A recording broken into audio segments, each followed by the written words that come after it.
The Afghan President Hamid Karzai is due to meet his Chinese counterpart in Beijing on Thursday on the sidelines of a summit of the regional grouping, the Shanghai Cooperation Organization.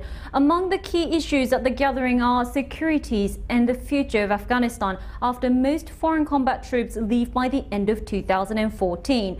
Though Russia has ruled out any military involvement by the SCO, China's President Hu Jintao on Wednesday said he wants the group to play a bigger role in Afghanistan. China is concerned about the potential spread of Islamist extremism across the short border it shares with Afghanistan. President Karzai says his government will sign a new strategic partnership with the Chinese leadership on Friday. And speaking to students in Beijing, he made clear how important it is for Afghanistan to have close ties with China.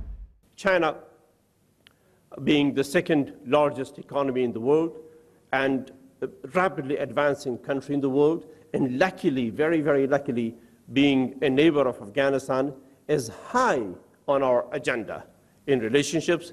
And in that sense, Afghanistan will be expanding and strengthening relations with China and concerting China in all other aspects.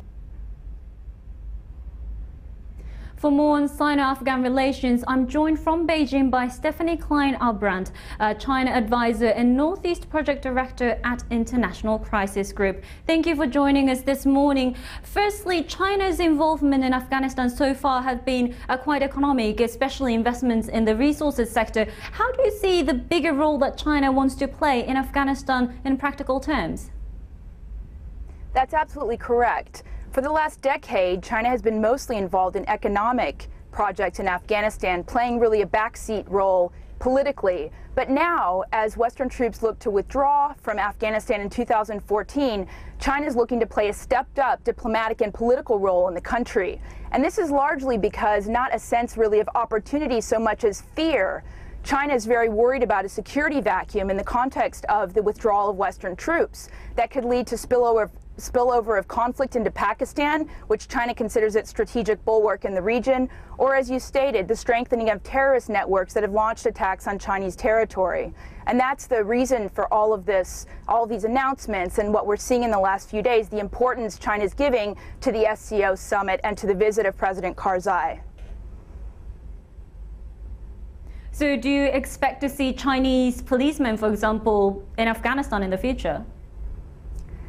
You know, China is very reticent about a military role in Afghanistan. It has studied very carefully the adage that empires go to die in Afghanistan, particularly the experience of the British, the Russians, and the U.S. now. So China is reluctant and reticent about sending its own troops to Afghanistan, but it's certainly interested in looking at training Afghan security forces and working through the SCO to play an enhanced role in the country, also in the security sphere.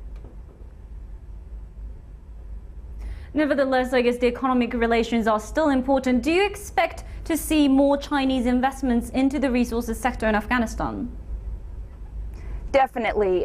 China has been playing a reluctant economic role in the past years because of security risks. But Karzai is certainly keen on seeing increased investment from China in the region. The problem is that that certainly comes at a cost for the country. It could come at the cost of economic independence, for example. Cheap Chinese goods are already flooding into the anemic Afghan economy, and this is decreasing incentives for example, building their own independent manufacturing base. So there will be costs involved as well with an increased Chinese economic presence in the country, as much as that's actually needed to help get the country back on its feet. Kleine-Ahlbrandt from International Crisis Group, thank you for joining us. Police in Canada